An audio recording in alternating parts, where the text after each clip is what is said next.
How's it going, guys? How the hell are you? How are your hearts? And of course, how are your heads? Guys, what's going on? How are you doing? I'm sitting here beside the beautiful, dulcet, honeydew-esque vocal cords of my man, my sidekick, my friend, Mystery Mick. Hello, Mark. I think that's the nicest thing you've ever said to me. All right, mate. You're the sidekick. Back in the cupboard. Okay, good stuff. My pig. Give me a BJ and get back in the box. Nevertheless, before this episode continues, I need to immediately break character and present to you a new investigation. Oh. That happened upon my inbox last night. Wow. Do tell. It's not, I haven't fully opened the case yet because it only came across my desk this morning. Okay. Well, actually, it was last night.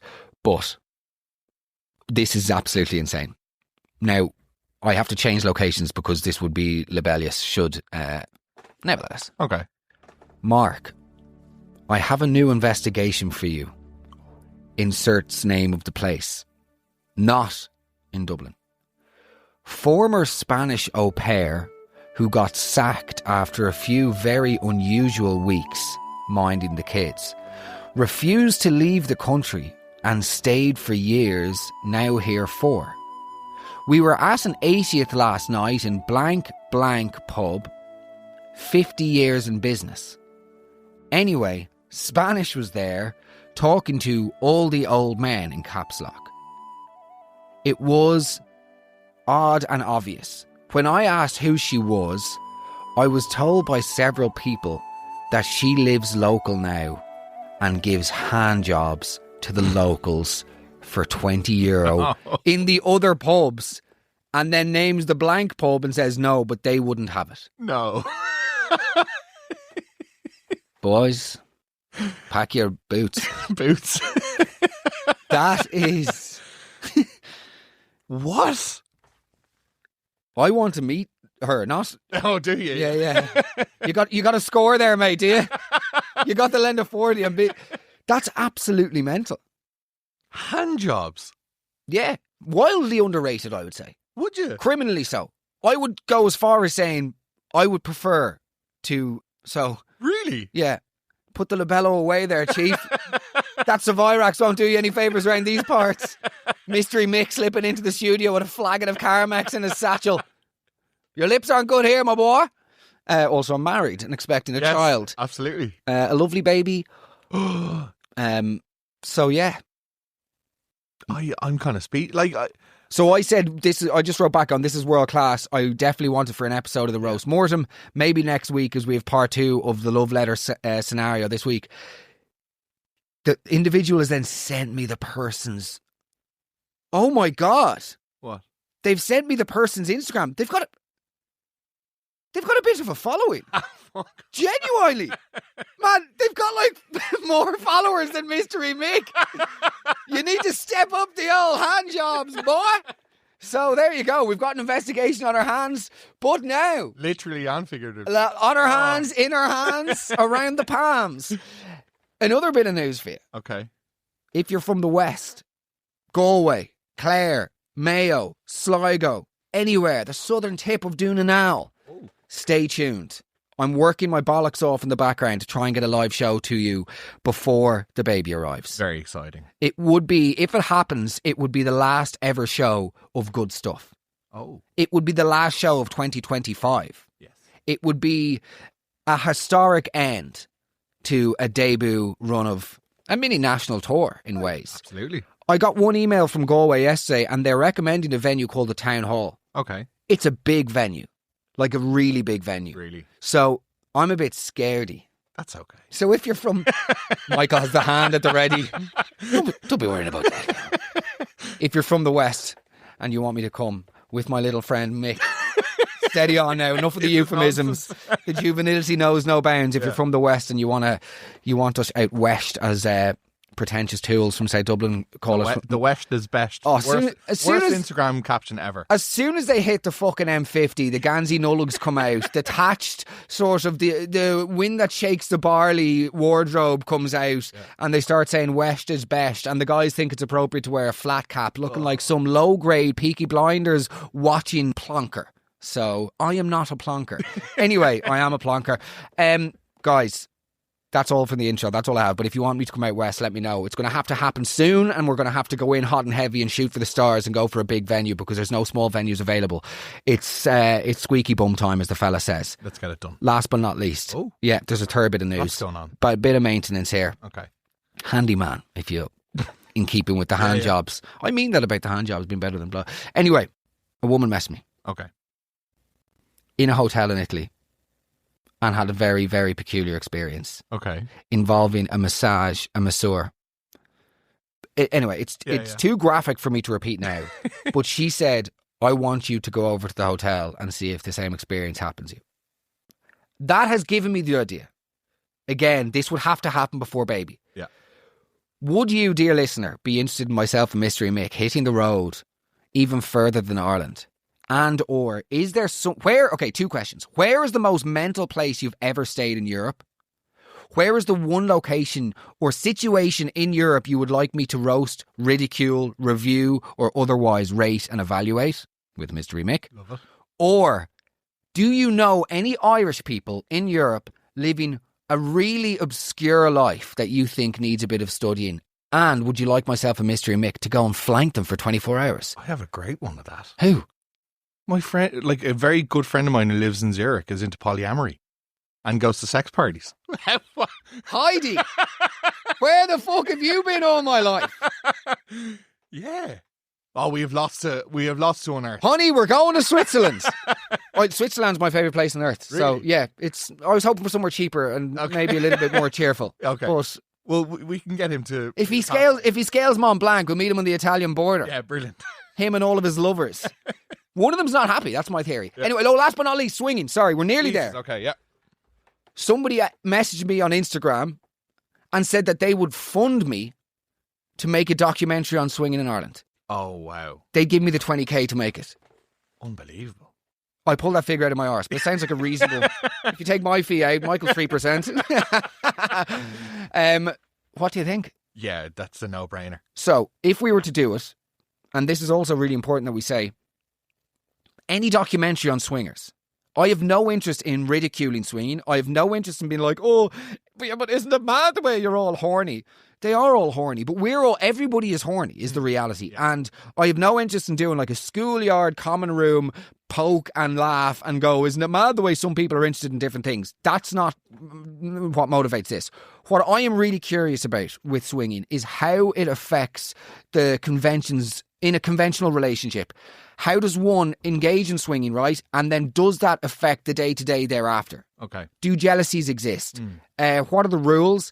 How does one, were the couple just monogamous first and then discover that they were interested in swinging, or were they two swingers that got married?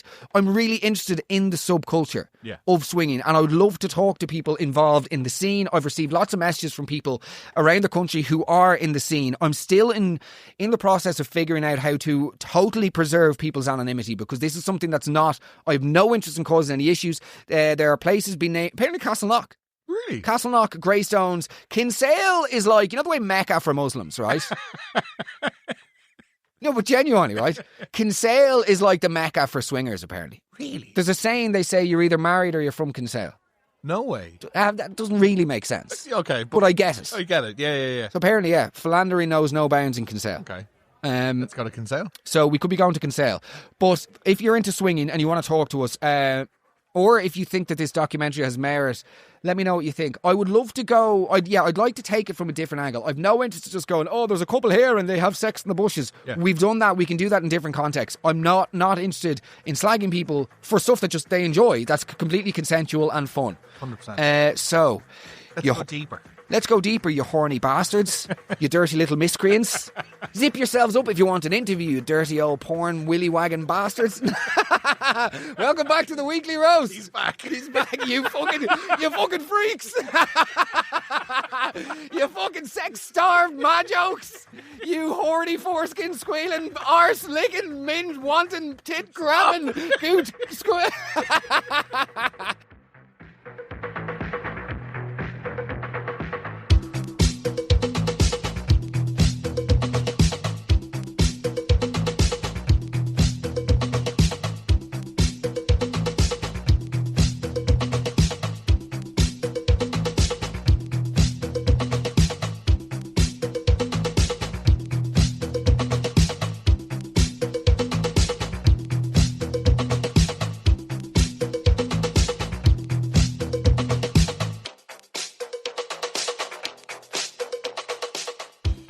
But now, Mr. Miyagi, yeah, Okay. sort of, if you were into karate, Yeah. Mystery Mick, Mr. Miyagi. Okay, yeah. Yeah? I like it. That's not bad. Yeah. So, love letters to the Irish countryside. The last one had my mind blown. To bring people up to speed, if you haven't listened to part one, just listen to it now. It's very brief, okay? For those of you that are up to speed, it's a bit of a tricky situation because after the last episode got released, I was sent screenshots of a WhatsApp community group in this particular town in Ireland where the message went something like this. I'm going to have to somewhat change it, but it goes, a note of caution.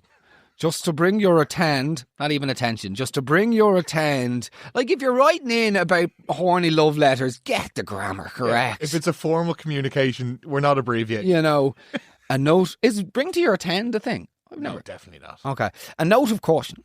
Just to bring to your attend that letters have been found in the village of alongside roadside, which are of an adult content and not appreciate for children. If you come across any of the letters, please keep them and let me know. That for me is like, that's the person who wrote the things. That was 100% the person who... Because the syntax is bad. Alone. And also if you come across any of the letters, let me know. Oh, so the person wants to know who's found them. Yes, yeah. Joyce has seen my writing. Spelled C-U-M. Yeah. He's got the bic and the dick in hand. He reaches for the bic, then he reaches for the dick. So... that basically I got wind that people in this town were getting a little bit concerned about these letters. I think understandably. Well, I do think understandably, given the ludicrously graphic nature of it. Yes, absolutely. However, I then received a message from another person in the town who knows the original person who contacted me. Okay. And like I did check, these profiles are they are verifiably. I've also done LinkedIn searches. Oh wow. Yeah, I know. Harley Harriet the Spy. Columbo. Yeah. All right, Jessica Fletcher. Me, the ghost of Jessica Fletcher. Ooh, how did she never just get bashed?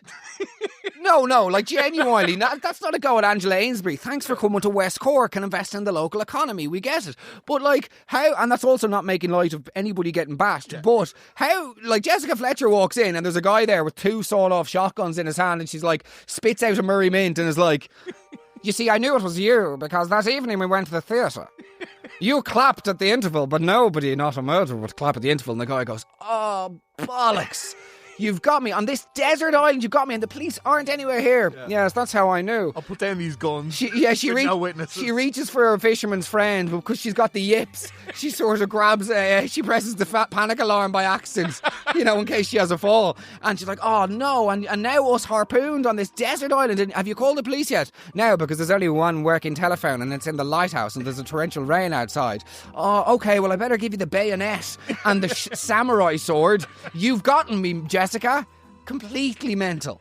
Also, surely she's a suspect. Obviously. You should be done, Jess. Yeah. Oh, actually, I think there was an episode when she did get done. There? Yeah, not done in the sexual sense. That was an after. Would have been a great episode. That would have been called Murder She Wrote. Scrote. Oh yeah, okay, yeah, Road. Murder She Scrote. All right, the ball man. Okay, I am the walrus. Relax.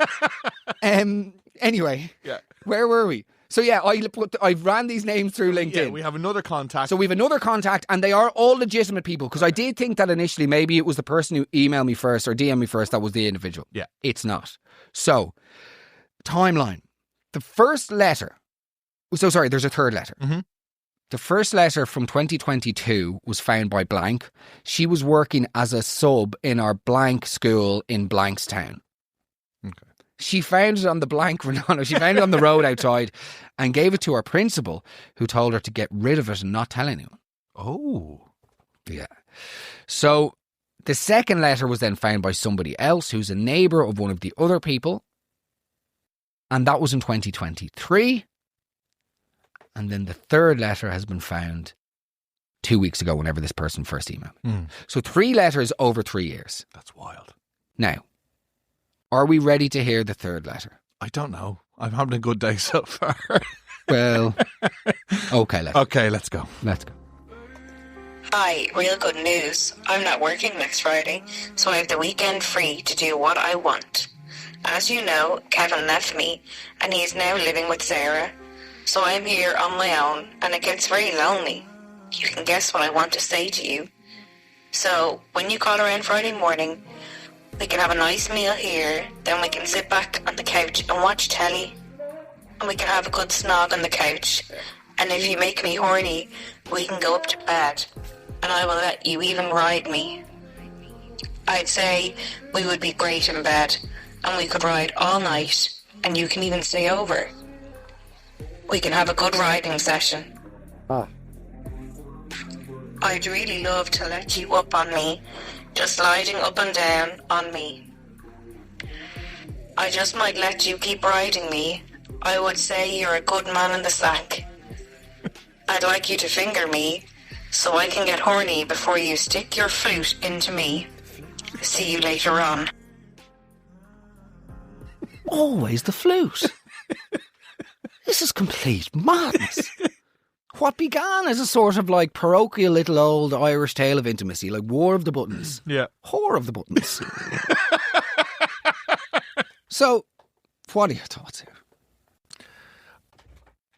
I feel like this is actually way more perverse than something that was explicit. Like the directness of the way she's speaking, it makes me so uncomfortable. So initially I was thinking school teacher. Okay.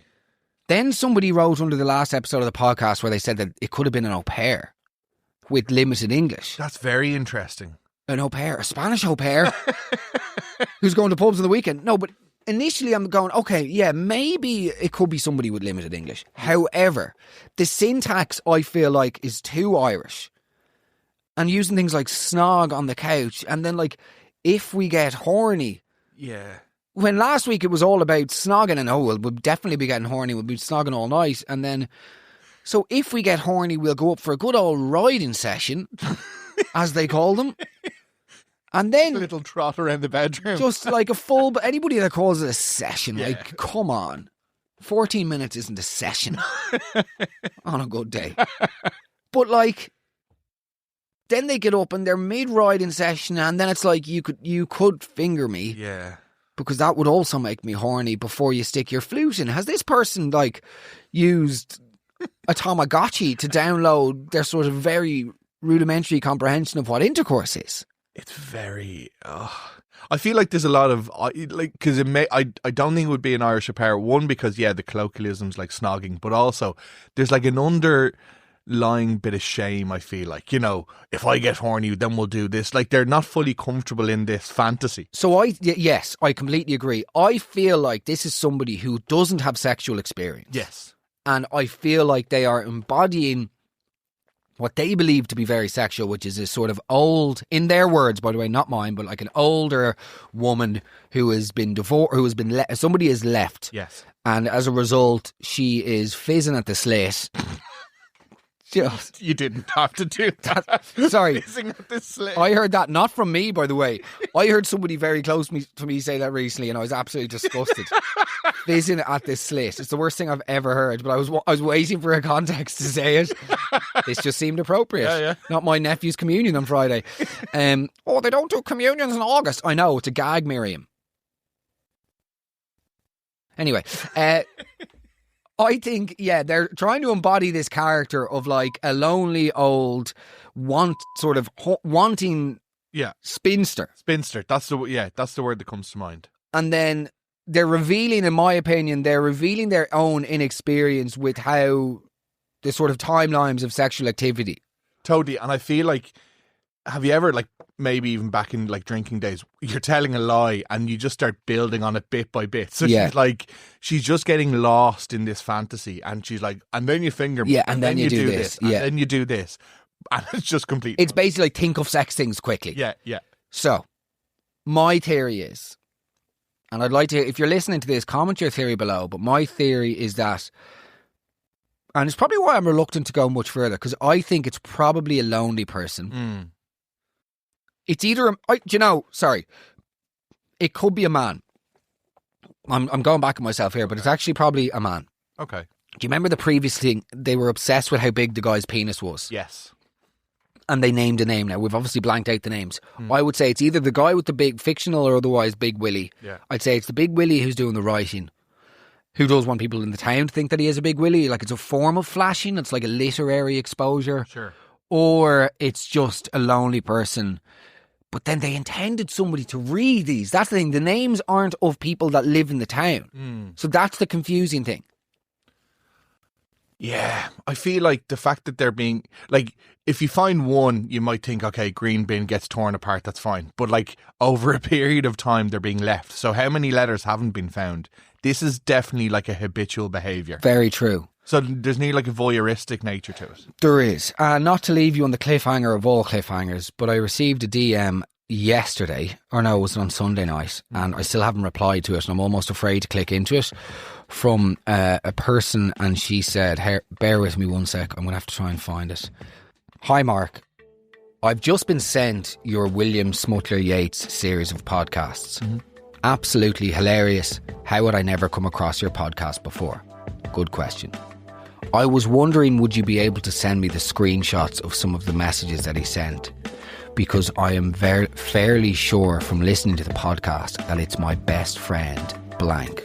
No. Who I've been friends with for 18 years. No. I recently saw his phone and it seemed like he had sent something similar to this. No way. So there you go, my friends. I don't want to be raking. Oh my God. Unlike Barry Keoghan's cock and saltburn, I don't want to be raking up all graves. Yeah, not bad. Bit of a throwback to Christmas 2024. But let me know what you think. I'm going to leave you there because we have a bit to think about here.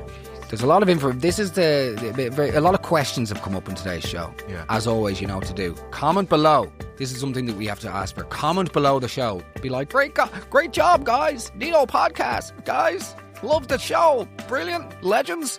Let me know if you want me to come out west with Mystery Mick with his hands on my chest. Okay.